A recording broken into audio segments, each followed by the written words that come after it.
Mommy Onyx, hindi ko lubos maisip na iba na pala ang nararamdaman ni Susan para sa akin. Dahil ang tingin ko sa kanya ay nakakabatang kapatid, Mommy Onyx. Nasasaktan ako at the same time, nalulungkot at may galit ang aking nararamdaman sa mga sandaling iyon dahil sa kanyang ipinakita at ginawa sa aking pinakamamahal, Mommy Onyx, na babae na si Jennifer. Nalulungkot ako, Mommy Onyx. Hindi ko alam kung ano ang dapat kong gawin at kung anong gusto kong sabihin na hindi masasaktan si Susan, Mommy Onyx. Subalit, nagulat ako nung sinabi niya sa akin na kung hindi ko siya mamahalin, ay magpapakamatay ito. Nalilito ako sa mga sandaling iyon. Hinahagilap ko sa kanyang mga mata at iniisip ko, Mommy Onyx, kung ano ang dapat kong sabihin. Kaya,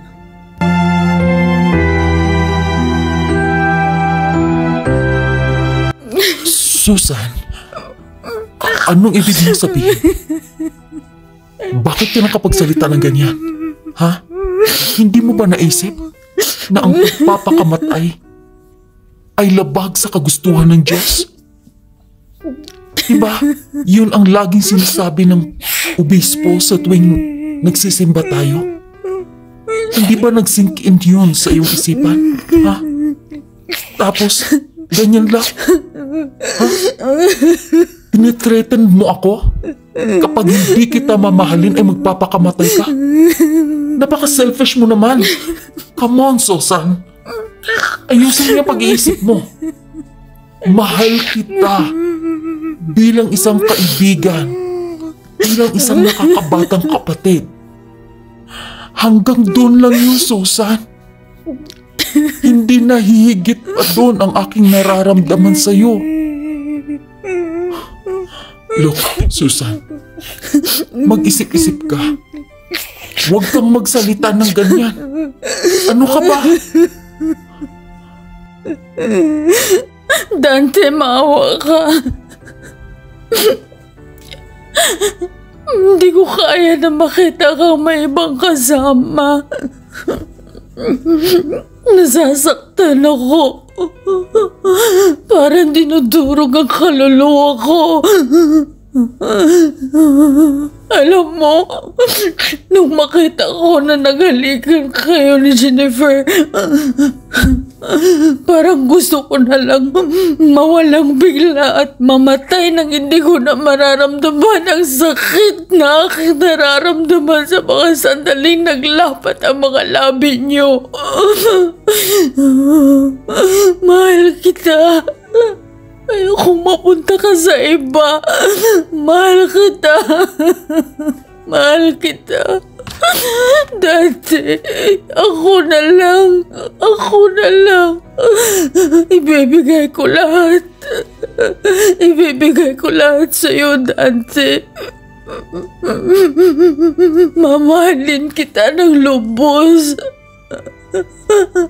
Huwag ka lang mawala sa akin. Akin ka lang.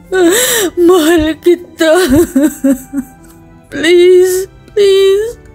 Dante, akin ka lang. Maawa ka. Ako na lang. Ako na lang. Susan. Susan. Ano ka ba? Hindi. God, Susan.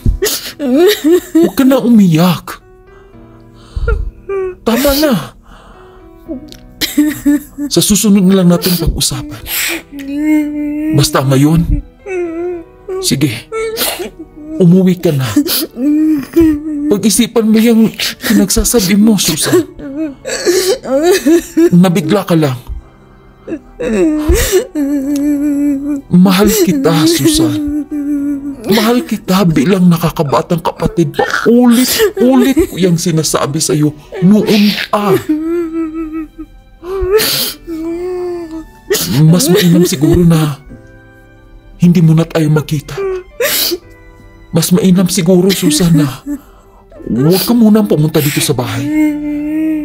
Hindi mo na tayo mag-uusap. At hindi muna ako pupunta sa inyo.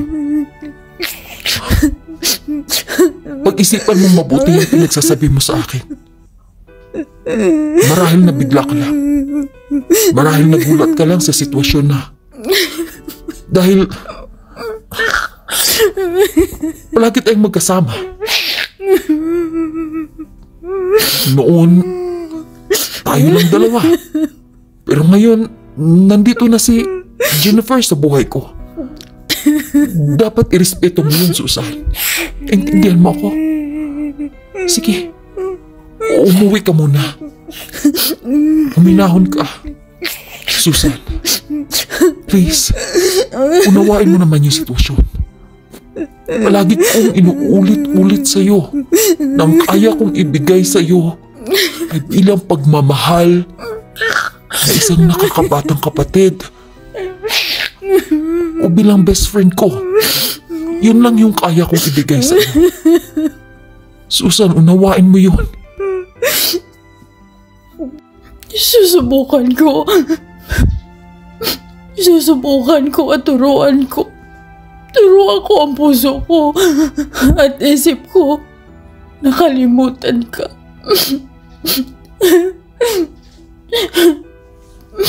Susan. Sige. Sige. Aalis na ako.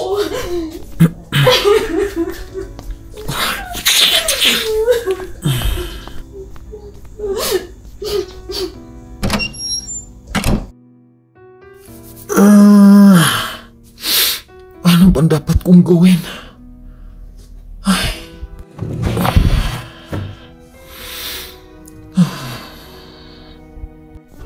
Ay, Dante. Narinig namin ang pinag-usapan mo ni Susan. Ano na? Ito na yung resulta ng kapabayaan mo. Dapat noon pa na sinabi ko sa iyo na klaruhin mo yung totoong nararamdaman ni Susan para sa iyo dahil iba ang aking nakikita. Taliwas sa iyong nararamdaman ang nararamdaman ni Susan. Sabi ko nga noon, paulit-ulit kong sinabi sa iyo na kapag hindi mo ayusin, may isa sa inyo ang masasaktan. Ayon, ano ng plano mo? Ha? Dante? Iwan ko, ma. Hindi ko alam. Nasasaktan ako nakikita ko si Susan na umiiyak. Pero wala akong magawa. Hindi ko pwedeng pasinungalingan ang aking nararamdaman, ma. Mahal ko siya bilang nakakabatang kapatid o isang best friend lang, kaibigan. Yun lang ang tangi kong maibigay sa kanya. Siguro nga tama yung desisyon ko kanina na hindi muna kami magkikita. Hindi muna ako pupunta sa kanila para bibisita. At hindi muna siya pupunta dito para makita ako. Nang sa ganun, matutunan niya ako makalimutan. At mapagnilay-nilayan niya, ma, na hindi dapat na sundin yung kanyang nararamdaman.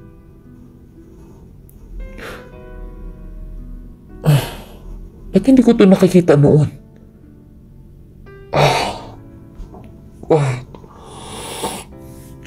Hindi ko intensyon, ma, nasaktan si Susan.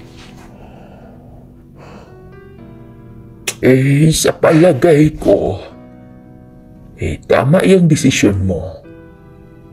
Huwag ka munang makipagkita sa kanya.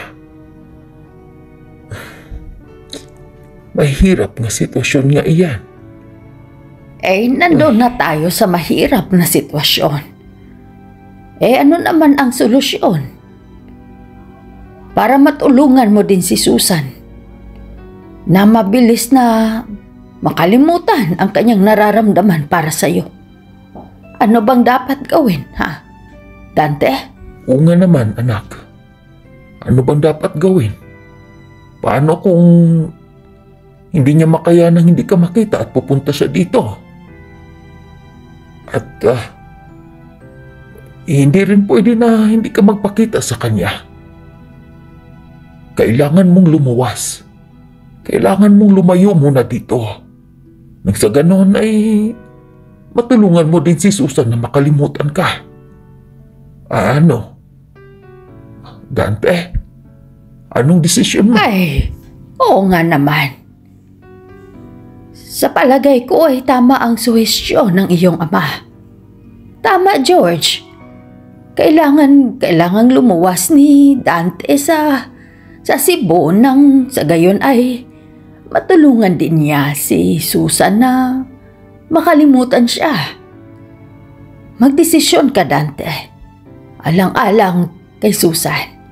Kung hindi mo talaga siya pwedeng mahalin at ibigay ang kagustuhan niya na mahalin siya gaya ng pagmamahal niya sa iyo, ay lumuwas ka na lang. Umalis ka na lang muna dito sa ating lugar. Nang sa gayon ay matulungan mo din yung kaibigan mo. Kawawa naman. Sa palagay ko, tama nga yung suggestion niyo, ma, pa. Pero, nandito yung trabaho ko, ma eh. Siguro ganito na lang ang gawin natin. Magpipretend ako na wala na ako dito at lumabas ako ng Cebu. At ganun din ang gagawin ko sa trabahoan ko. Kung sakaling pupunta doon si Susan, sabihan ko sila na wala na ako doon. At maging sa dito, sabihan niyo rin na wala na ako dito at lumuwas na ako ng Cebu. Ay kung iyan ang gusto mong gawin, sige, subukan natin. Parang hindi maganda ang kalabasan sa sitwasyon na ito, Dante. George,